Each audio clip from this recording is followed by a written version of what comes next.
নমস্কার, সকল ভক্ত বন্ধুদের সাদর আহ্বান জানাই বেদান্ত দর্শন ফেসবুক পেজে। বেদান্ত দর্শন ফেসবুক পেজে আমরা আজকে ঠাকুরের অমৃতময় কথা শুনব আর পৌঁছে যাব শ্যামপুকুর বাটি।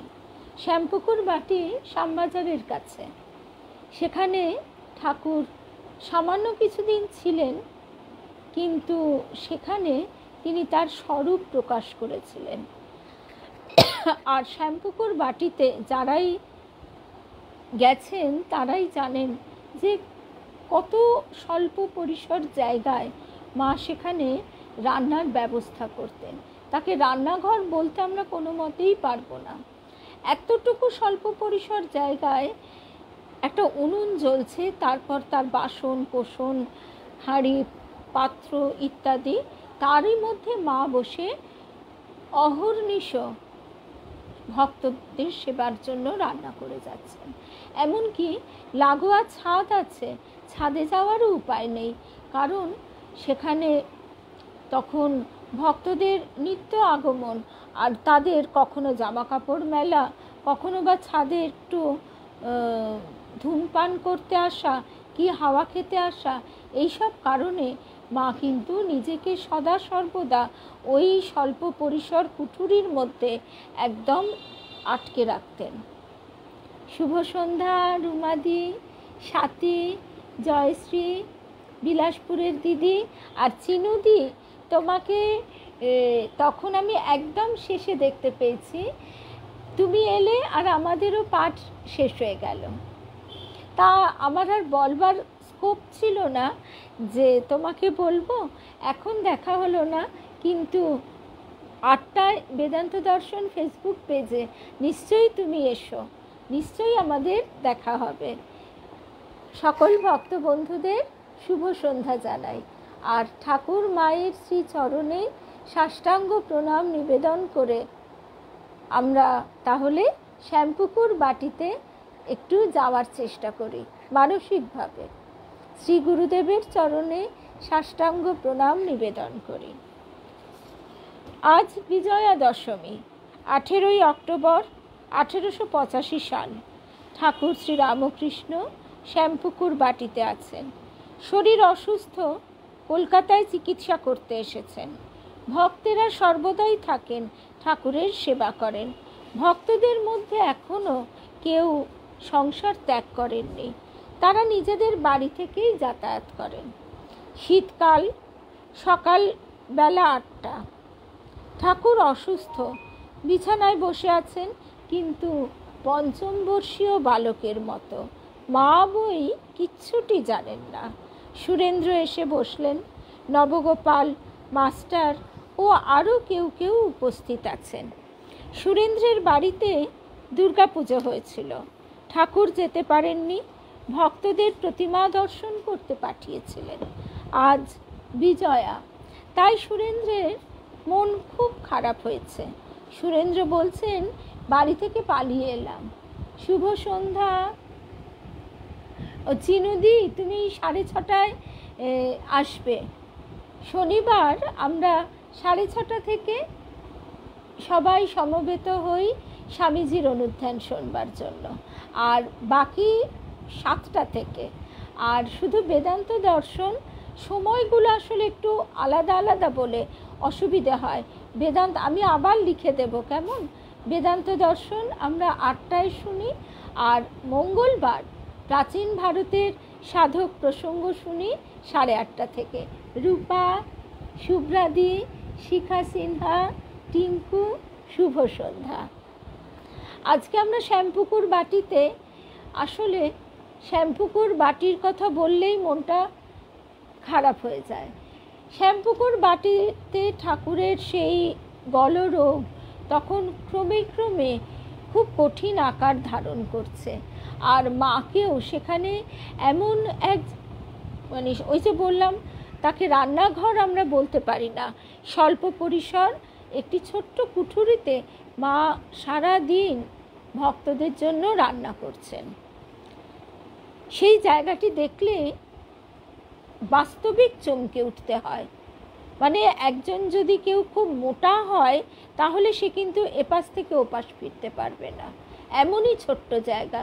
তা সেইখানে মা কি করে উনুন রেখে বাসনপত্র রেখে তার মধ্যে সারাটা দিন বসে থেকেছেন নীরবে, তা কেউ জানতেই পারেনি। মা পরবর্তীকালে আমরা জানি নীলাম্বর বাবুর বাগান বাড়িতে যখন আছেন, ঠাকুরের প্রকট লীলা সমাপনের পর পঞ্চতপা করছেন, কিন্তু এ তো পঞ্চতপার থেকে কোনো অংশে কম নয়। শুভ সন্ধ্যা জয়শ্রী।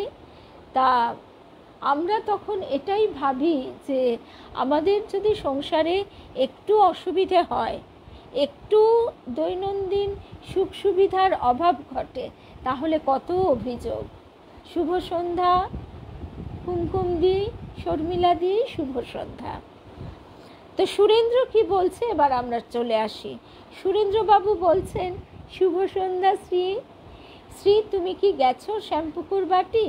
সাহানা, শুভ সন্ধ্যা। এই জন্য শ্রীকে আমি বিশেষ করে বলছি। শুভ সন্ধ্যা সঙ্গীতা।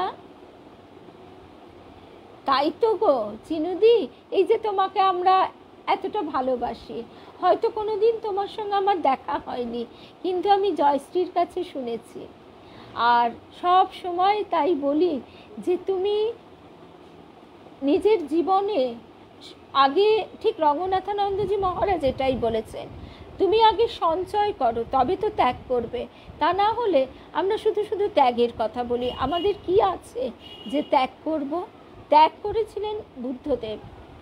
তো সেই কথাগুলো হয়তো তোমার সঙ্গে আমার সামনাসামনি হয় না, তোমার ফোন নাম্বারও নেই, তাই আজ এখানেই বললাম।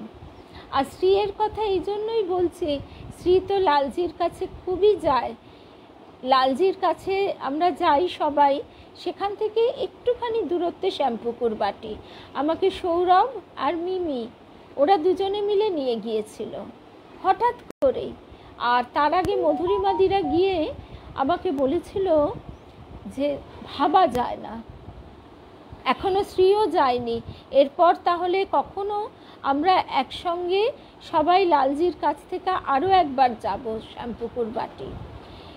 সত্যি ভাবা যায় না যে কিভাবে ওইটুকুনি জায়গাতে মা সারাটা দিন বসে থেকেছেন। লাগোয়া ছাদ, শুভ সন্ধ্যা, ছন্দা, মৌসুমি, শুভ সন্ধ্যা, অথচ ছাদে যাবার উপায় নেই, সামনে একটা চটের পর্দা টাঙানো। তার কারণ সারাদিন ধরে ভক্তেরা সেখানে জামা কাপড় মেলতে আসছে, ধূমপান করতে আসছে, অথবা কেউ বা একটু বাতাসে দাঁড়াবার জন্যে, একটু মানে রেস্টের জন্য আসছে, অথচ মায়ের কোনো বিশ্রাম বলে কিছু নেই। শুভ সন্ধ্যা অনিতা। তো সুরেন্দ্রের বাড়িতে দুর্গাপুজো হয়, একথা আমরা, শুভ সন্ধ্যা সিদ্ধার্থ, একথা আমরা আগেও শুনেছি যে ঠাকুর বলছেন এখান থেকে একটা আলোর পথ চলে গেছে সুরেন্দ্রের বাড়িতে। সুরেন্দর ঠাকুর বলতেন, ঠাকুর বলছেন কাল 7টা সাড়ে 7টার সময় ভাবে দেখলাম তোমাদের দালান, ঠাকুর প্রতিমা রয়েছেন, দেখলাম সব জ্যোতির্ময়, এখানে ওখানে এক হয়ে আছে। এখানে মানে ঠাকুরের সঙ্গে সুরেন্দ্রের যে মৃন্ময়ী মায়ের পুজো হচ্ছে, দুর্গা পুজো, সব এক হয়ে আছে, যেন একটা আলোর স্রোত দু জায়গার মাঝে বইছে, এ বাড়ি আর তোমাদের সেই বাড়ি। সুরেন্দ্র তখন বলছেন, আমি তখন ঠাকুর দালানে মা মা বলে ডাকছি, দাদারা ত্যাগ করে উপরে চলে গেছে, মনে উঠল মা বললেন আবার আমি আসব। এরপর আমরা সকাল 8টার সময় এইসব কথাবার্তা কথোপকথন চলছে। এরপর বেলা 11টা, ঠাকুর পথ্য পেলেন, মণি হাতে আচাবার জল দিচ্ছেন। ঠাকুর এবার মণিকে বলছেন, ছোলার ডাল খেয়ে রাখালের অসুখ হয়েছে, সাত্ত্বিক আহার করা ভালো, তুমি গীতা দেখো নাই, তুমি গীতা পড়ো না?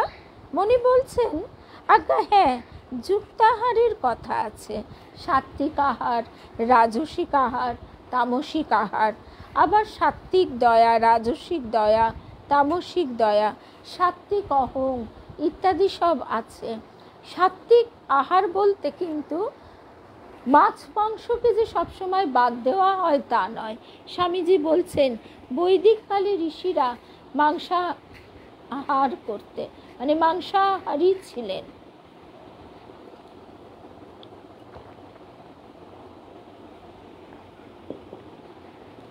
আসলে সাত্ত্বিক আহার বলতে লঘু পাচ্য, সহজ পাচ্য এবং টাটকা খাবারকে বোঝায়। ফল মূল, দুধ, সবজি, পরিমিত সবজি, ডাল, পরিমিত মাংস বা মাছ ইত্যাদি। এই আহারটি এমনভাবে করা কথা বলা হচ্ছে যে উদরের অর্ধেক খাদ্যে পূর্ণ হবে আর বাকি অর্ধেক তরল ও বাতাসে পূর্ণ হবে। আর রাজসিক আহার হচ্ছে যে রান্নাকে ফ্রাই করে, ডিপ ফ্রাই আজকাল বলে, মানে যেটাকে মানে অনেকক্ষণ ধরে পাক করা হয়, ভাজা হয়, পোড়ানো হয়, অনেকক্ষণ ধরে সেটাকে রান্না করে করে তার যে নিজস্ব সত্তা সেটা নষ্ট হয়ে যায়। প্রচুর পরিমাণে তেল, মশলা ইত্যাদি ব্যবহার করা হয়। আমরা সবজিকে ভেবে নিই বটে সাত্ত্বিক আহার, ডালকে ভেবে নিই বটে সাত্ত্বিক আহার, কিন্তু সেগুলি রান্নার কারিগরিতে অনেক সময় রাজসিকে পরিণত হয়। তো এইবার শুভ সন্ধ্যা লক্ষ্মী, নীলিমা দাস তালুকদার, মধুরিমাদি, শুভ সন্ধ্যা। এইবার হচ্ছে তামসিক আহার। তামসিক আহার বলতে বোঝায় বাসি খাবার, এঁটো খাবার। অনেকেরই অভ্যাস থাকে এঁটো খাবার, মানে মুখের খাওয়া, আধ খাওয়া খাবার ফেলে রেখে চলে গেল। এই শিক্ষাটা ছোটবেলা থেকে ছেলে মেয়েকেও দেওয়া দরকার। এগুলি ব্যাপারে আমরা সচেতন হই না, কিন্তু ছেলে মেয়েকে এটা প্রথম থেকে শেখানো উচিত যে তুমি যতটা খাবে ততটুকুই নেবে। বহু মানুষের আহার জোটে না বা বহু কষ্ট করে তাদের আহার সংগ্রহ করতে হয়, সুতরাং তোমার কোনো অধিকার নেই সেটি নষ্ট করবার। আর পাতের খাবার যতটা খেতে পারবে ততটাই নেবে। বহু ক্ষেত্রে দেখা যায় খাবারটা ছড়িয়ে নোংরাভাবে ফেলে রেখে চলে গেল, তারপর তার মা খাচ্ছেন। এরকম বাড়ির অনেকের খাবার অনেকে গ্রহণ করে, এটি কিন্তু তামসিক খাবার। আর হচ্ছে শুভ সন্ধ্যা স্বপ্নাদি, আর হচ্ছে বাসি। বাসি খাবার অত্যন্ত খারাপ। আমরা ইদানিং খাই ফ্রিজে রেখে, ফ্রিজে রাখা খাবারও কিন্তু খুব একটা খাওয়া উচিত নয়, নিতান্ত অপারগ না হলে। বহু পরিবারে একটা অভ্যাস থাকে রান্না করে করে রেখে দেওয়া ফ্রিজে, তা নয়। কখনো বেশি হলো থাকলো আলাদা কথা, তাই এই বিষয়টি কিন্তু ঠাকুরও বলছেন। ঠাকুর এবার শুভ সন্ধ্যা মিনুদি, অনেক ধন্যবাদ নীলিমাদি। ঠাকুর বলছেন গীতা তোমার আছে? মণি বলছেন আজ্ঞা আছে, ওতে সর্বশাস্ত্রের সার কথা আছে। আজ্ঞা, ঈশ্বরকে নানা রকমে দেখার কথা আছে। আপনি যেমন বলেন নানা পথ দিয়ে তার কাছে যাওয়া, জ্ঞান, ভক্তি, কর্ম, ধ্যান। ঠাকুর বলছেন কর্মযোগ মানে কি জানো? সকল কর্মের ফল ভগবানে সমর্পণ করা। অর্থাৎ আমরা কেউ কোনো কাজ না করে থাকতে পারি না, প্রতি মুহূর্ত আমাদের কিছু না কিছু করতে হয়, মানে শ্বাস প্রশ্বাস নিচ্ছি ছাড়ছি, এটাও একটা কর্ম। সেই সমস্ত কর্ম তাকে সমর্পণ করা। শুভ সন্ধ্যা মৌসুমী, সংযুক্তা।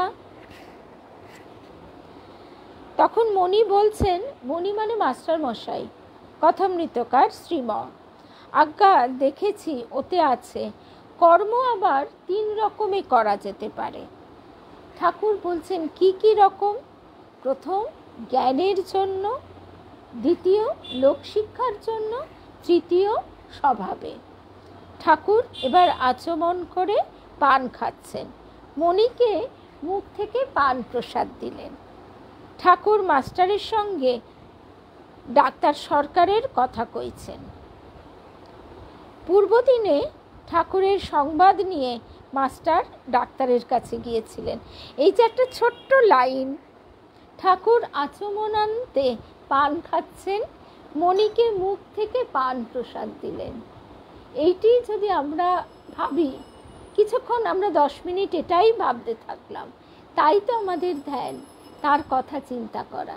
অথচ একটা জিনিস আমাদের ভুলে গেলে চলবে না, আজ আমরা যে ভাবটুকু তার কাছ থেকে পেয়েছি কালের এই দূরত্বে দাঁড়িয়ে আছি বলে।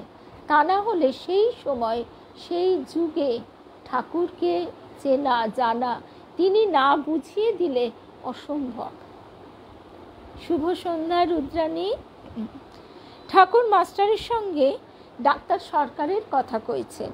পূর্বদিনে ঠাকুরের সংবাদ নিয়ে মাস্টার ডাক্তারের কাছে গিয়েছিলেন। ঠাকুর জিজ্ঞাসা করছেন, তোমার সঙ্গে কি কি কথা হলো?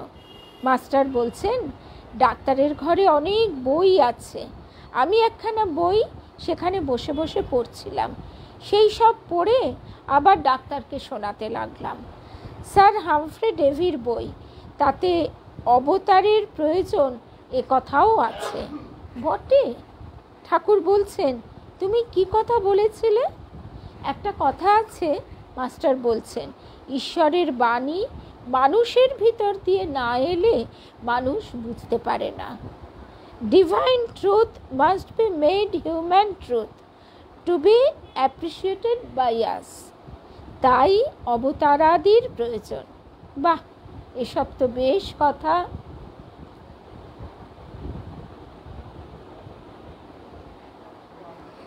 ঠাকুর বলছেন, বাহ, এসব তো বেশ কথা। তখন মাস্টার বলছেন, সাহেব উপমা দিয়েছে, যেমন সূর্যের দিকে চাওয়া যায় না, কিন্তু সূর্যের আলো যেখানে পড়ে, রিফ্লেক্টেড রেজ, সেদিকে চাওয়া যায়। ঠাকুর বলছেন, বেশ কথা। আর কিছু আছে? আরেক জায়গায় ছিল। মাস্টার বলছেন, যথার্থ জ্ঞান হচ্ছে বিশ্বাস। এ তো খুব ভালো কথা। ঠাকুর বলছেন, বিশ্বাস হলো তো হয়েই গেল, সবই হয়ে গেল। সাহেব আবার স্বপ্ন দেখেছিলেন রোমানদের দেবদেবী।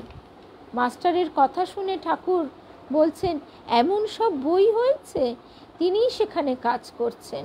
আর কিছু কথা হলো, ওরা বলে জগতের উপকার করব, তাই আমি আপনার কথা বললাম। শুভ সন্ধ্যা সোমা। তখন ঠাকুর সহাস্যে বলছেন, কি কথা? মাস্টার বলছেন, শম্ভু মল্লিকের কথা।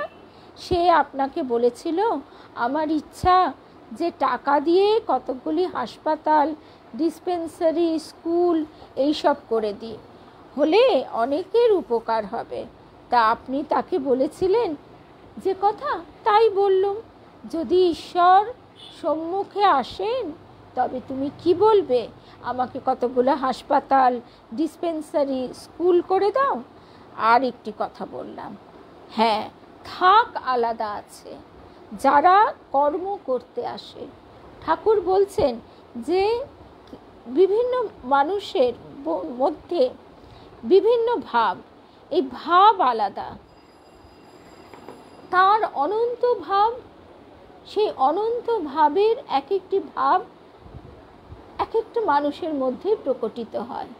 তা এই কিছু এক থাকের মানুষ যাদের মধ্যে একই ভাব, অর্থাৎ তারা কর্মপ্রবণ, রজগুণ তাদের মধ্যে প্রধান, অর্থাৎ তারা বিভিন্ন রকমের হাসপাতাল, ডিসপেন্সারি, জগতের সেবা, জগতের উপকার করব, এই ভাব নিয়ে চলে। ঠাকুর বলছেন যে এটাও একটা পথ, কিন্তু সেখানে নিজের আমিত্ব যেন না থাকে। এখন আমিত্ব দূর করে একটা কাজ করা যে কত কঠিন, আমরা সংসারে একটা কাজ করতে গিয়ে বুঝতে পারি। আমরা সংসারে প্রতিনিয়ত বলে চলেছি, আমি সংসারটা সামলাচ্ছি, আমি সংসারটা দেখছি। এই আমি আমাদের একদম ছাড়খাড় করে দেয়। তার থেকে দূরে সরিয়ে দেয়। এই আমি হচ্ছে পাপ।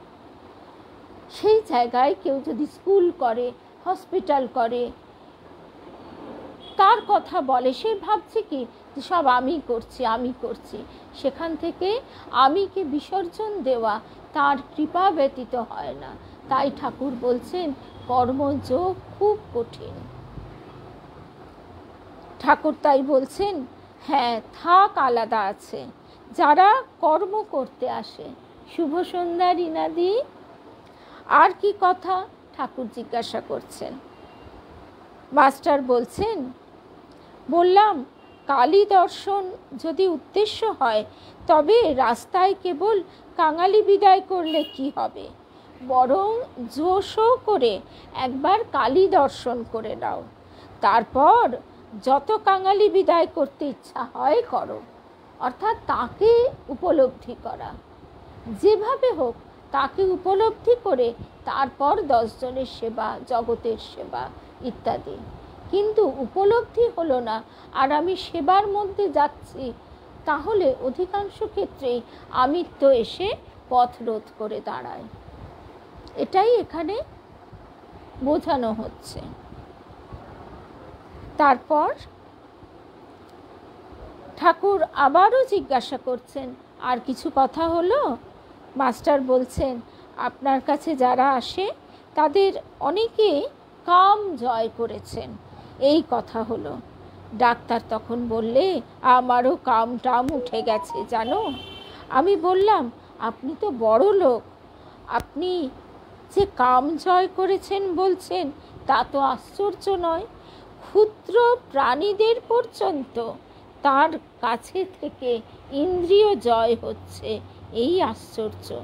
তারপর আমি বললাম, আপনি যা গিরিশ ঘোষকে বলেছিলেন। ঠাকুর সহাস্যে বলছেন, কি বলেছিলাম?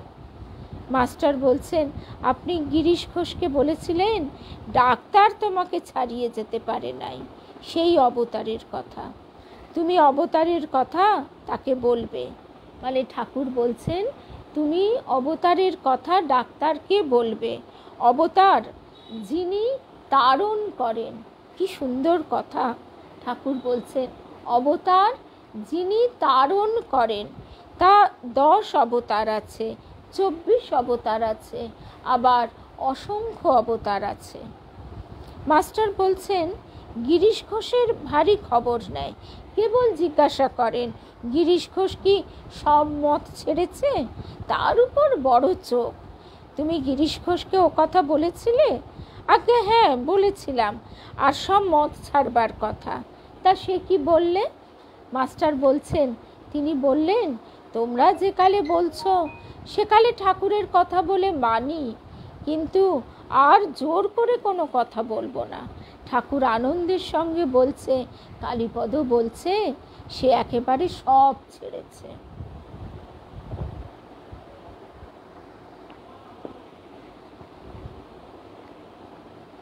বিকেল হয়েছে, ডাক্তার এসেছেন। অমৃত ডাক্তারের ছেলে ও হেম ডাক্তারের সঙ্গে এসেছেন। নরেন্দ্রাদি ভক্তেরাও উপস্থিত আছেন। ঠাকুর নিভৃতে অমৃতের সঙ্গে কথা কইছেন। জিজ্ঞাসা করছেন, তোমার কি ধ্যান হয়? আর বলছেন, ধ্যানের অবস্থা কীরকম জানো? মনটি হয়ে যায় তৈল ধারার ন্যায়, এক চিন্তা ঈশ্বরের, অন্য কোনো চিন্তা তার ভিতরে আসবে না। এইবার ঠাকুর সকলের সঙ্গে কথা কইছেন। ডাক্তারকে বলছেন, তোমার ছেলে অবতার মানে না, তা বেশ, নাইবা মানলে।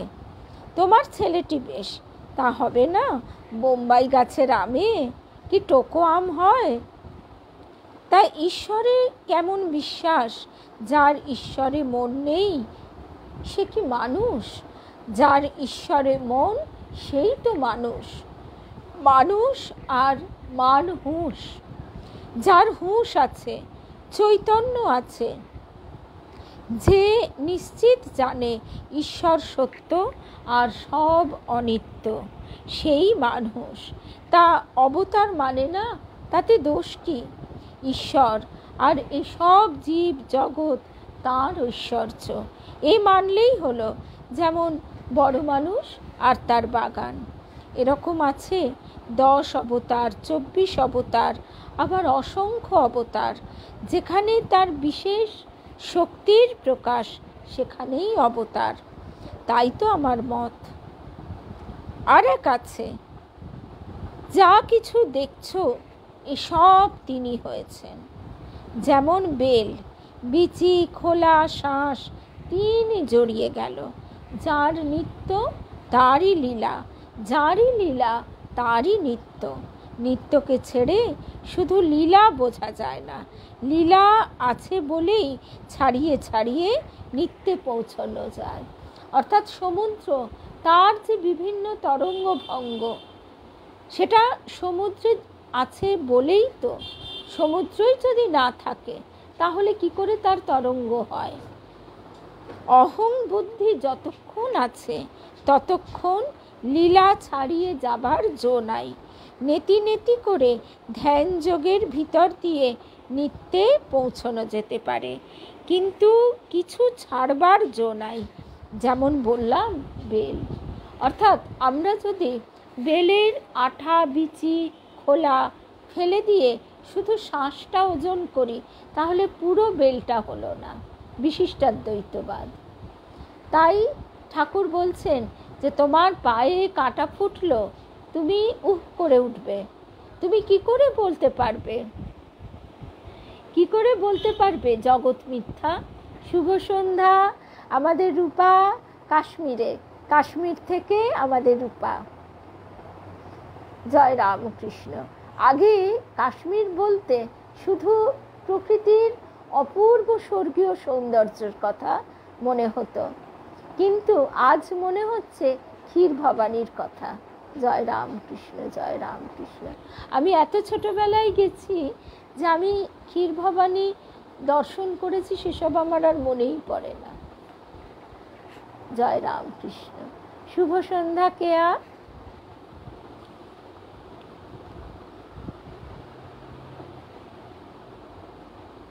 ঠাকুর আবার বলছেন, কচ নির্বিকল্প সমাধিতে রয়েছেন। তখন সমাধি ভঙ্গ হচ্ছে। কচ হচ্ছেন অসুরদের পরিবার থেকে এসেছেন। তিনি বৃহস্পতি, দেবতাদের যিনি গুরু, সেই বৃহস্পতির কাছে শিক্ষা লাভ করতে এসেছেন। কচ নির্বিকল্প সমাধিতে রয়েছেন। যখন সমাধিভঙ্গ হচ্ছে, একজন জিজ্ঞাসা করলে, তুমি এখন কি দেখছো?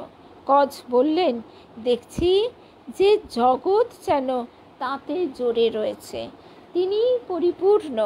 যা কিছু দেখছি সব তিনিই হয়েছেন। এর ভিতর কোনটা ফেলবো কোনটা লব ঠিক করতে পারছি না। কি জানো, নিত্য আর লীলা দর্শন করে দাস ভাবে থাকা। হনুমান সাকার নিরাকার সাক্ষাৎকার করেছিলেন, তারপর দাস ভাবে ভক্তের ভাবে ছিলেন। মনি স্বগতোক্তি করছেন, নিত্য লীলা দুই নিতে হবে। জার্মানিতে বেদান্ত যাওয়া অবধি ইউরোপীয় পণ্ডিতদের কারো কারো এই মত, কিন্তু ঠাকুর বলেছেন সব ত্যাগ, কামিনী কাঞ্চন ত্যাগ। শুভ সন্ধ্যা মল্লিকা। অনেক দিন পর মল্লিকা লাইভে আছে। না হলে নিত্য লীলার সাক্ষাৎকার হয় না। ঠিক ঠিক ত্যাগী, সম্পূর্ণ অনাসক্তি। এইটুকু হেগেল প্রভৃতি পণ্ডিতদের সঙ্গে বিশেষ তফাৎ দেখছি। মাস্টারমশাই তিনি তখনকার দিনে বিদগ্ধ মানুষ, তার পাণ্ডিত্যের বিস্তার অনেকখানি। তিনি পাশ্চাত্য দর্শন পড়েছেন, তাই ঠাকুরের কথার সঙ্গে সঙ্গে তিনি পাশ্চাত্য দর্শনে কি বলা হয়েছে সেটিও স্বগতোক্তির মধ্যে মিলিয়ে দেখে নিচ্ছেন। ডাক্তার বলছেন, ঈশ্বর আমাদের সৃষ্টি করেছেন আর আমাদের সকলের আত্মা অনন্ত উন্নতি করবে। একজন আরেকজনের চেয়ে বড় একথা তিনি মানতে চাইছেন না, তাই অবতার মানছেন না। ডাক্তার বলছেন ইনফাইনাইট প্রোগ্রেস, তা যদি না হলো তাহলে 5 বছর 7 বছর আর বেঁচেই বা কী হবে, গলায় দড়ি দেব। অবতার আবার কি, যে মানুষ হাগে মতে অসুস্থ হয় তার পদানত হব? হ্যাঁ, তবে রিফ্লেকশন অফ গডস লাইট মানুষে প্রকাশ হয়ে থাকে, তা মানি। গিরিশ তখন বলছেন সহাস্যে, আপনি গডস লাইট দেখেননি। ডাক্তার উত্তর দেবার পূর্বে একটু ইতস্তত করছেন। কাছে একজন বন্ধু বসেছিলেন। গিরিশ ঘোষ একদম ঠিক জায়গায় ধরেছেন। আমি যদি গডস লাইট নাই দেখি তাহলে সেটা একজন মানুষের মধ্যে রিফ্লেক্ট করছে, সেটাই বা বুঝবো কী করে? ডাক্তার উত্তর দেবার পূর্বে একটু ইতস্তত করছেন। কাছে একজন বন্ধু বসেছিলেন। আস্তে আস্তে কি বললেন? ডাক্তার বলছেন আপনিও তো প্রতিবিম্ব বই কিছু দেখেননি। গিরিশ বলছেন I see the light. Shri Krishna যে অবতার প্রুফ করব, তা না হলে জিভ কেটে ফেলব। ঠাকুর তখন বলছেন এসব যা কথা হচ্ছে এ কিছুই নয়, এসব বিকারের রোগীর খেয়াল। বিকারের রোগী বলেছিল 1 জালা জল খাবো, 1 হাঁড়ি ভাত খাবো। শুভ সন্ধ্যার সময় বদ্যি বললে আচ্ছা আচ্ছা খাবি, পথ্য পেয়ে যা বলবি তখন করা যাবে। বদ্যি তো জানে এসব রুগীর খেয়াল, বিকার, তাই বদ্যি কোনো পাত্তাই দিল না। যতক্ষণ, ঠাকুর বলছেন, যতক্ষণ কাঁচা ঘি ততক্ষণই কলকলানি শোনা যায়, পাকা হলে আর শব্দ থাকে না। যার যেমন মন ঈশ্বরকে সেই রূপই দেখে। আমি দেখেছি বড় মানুষের বাড়ির ছবি, কুইনের ছবি, এইসব আছে, আবার ভক্তের বাড়ি ঠাকুরদের ছবি এইসব আছে। লক্ষ্মণ বলেছিলেন রাম, যিনি স্বয়ং বশিষ্ঠদেব, তাঁর আবার পুত্র শোক। রাম বললেন ভাই, যার জ্ঞান আছে তার অজ্ঞানও আছে, যার আলো বোধ আছে তার অন্ধকার বোধও আছে। তাই জ্ঞান অজ্ঞানের পার হও। ঈশ্বরকে বিশেষ রূপে জানলে সেই অবস্থা হয়, এরই নাম বিজ্ঞান। পায়ে কাঁটা ফুটলে ঠাকুর বলছেন আরেকটি কাঁটা জোগাড় করে আনতে হয়, এনে সেই কাঁটাটি তুলতে হয়। তোলার পর 2টি কাঁটাই ফেলে দেয়। জ্ঞান কাঁটা দিয়ে অজ্ঞান কাঁটা তুলে জ্ঞান অজ্ঞান 2 কাঁটাই ফেলে দিতে হয়। পূর্ণ জ্ঞানের লক্ষণ আছে, বিচার বন্ধ হয়ে যায়। যা বললুম, কাঁচা থাকলেই ঘিয়ের কলকলানি, কাঁচা তেলে লুচি ছাড়লে একটা কীরকম আওয়াজ হয়। ঠাকুর কি একদম আমাদের ঘরের উপমা দিচ্ছেন। ডাক্তার বলছেন পূর্ণ জ্ঞান থাকে কই, সব ঈশ্বর। তবে তুমি পরমহংসগিরি করছো কেন? আর এরাই বা এসে তোমার সেবা করছে কেন? চুপ করে থাকো না কেন? তখন ঠাকুর সহাস্যে বলছেন জল স্থির থাকলেও জল, হেললে দুললেও জল। অর্থাৎ ঠাকুর স্বয়ং এবার নিজের স্বরূপ একটু একটু করে প্রকাশ করছেন। শ্যামপুকুর বাটিতে সেই বিরাট বড় ঘরটিতে যারাই গেছেন তারাই জানেন, খুব লম্বা প্রশস্ত ঘর, কিন্তু ওই একটি ঘর। শ্যামপুকুর বাটি এখন মিশনের কন্ট্রোলে আছে, এসে গেছে, কিন্তু তার জন্য অনেক কষ্ট করতে হয়েছে। ওই বাড়ির সঙ্গে উত্তর কলকাতার বাড়িগুলি তখনকার দিনে যেরকম হতো, একটার বাড়ির সঙ্গে আরেকটা বাড়ি গায়ে গা লাগানো, মাঝখানে কোনো এতটুকু গ্যাপ নেই। সেই রকম এখানেও তাই। শ্যামপুকুর বাটি, তার চারপাশে একদম ঘিঞ্জি হয়ে আছে বাড়িগুলো, তার মধ্যে ওই একটা বিন্দু যেন শিশির কণায় অবতারের রিফ্লেকশন হয়েছিল। সেই শিশিরটি আজকের সময়ের সঙ্গে সঙ্গে শুকিয়ে গেছে, কিন্তু তার ছাপটি রয়ে গেছে। তাই ওখানে গেলে এইটি বোধ হয়, এইটি অনুভব হয় যে ঠাকুর এখানে নিজের স্বরূপটি ক্রমশ প্রকাশ করছেন। ঠাকুর বলেছিলেন যাওয়ার আগে হাটে হাঁড়ি ভেঙে দেব, সেটি হয়েছিল কাশীপুর উদ্যান বাটিতে। আজকে আমরা এই অবধিই শুনলাম। জয় রাম কৃষ্ণ, জয় রাম কৃষ্ণ, জয় রাম।